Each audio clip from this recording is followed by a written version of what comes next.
Hi everybody, welcome back to the Hard Reset Info channel. In today's video I'm going to tell you how to start your screen with a Smart Hub Home in your Samsung Smart Reader.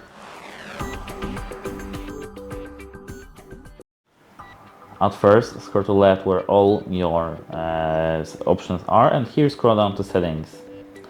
Now click all settings, and here scroll to the advanced features.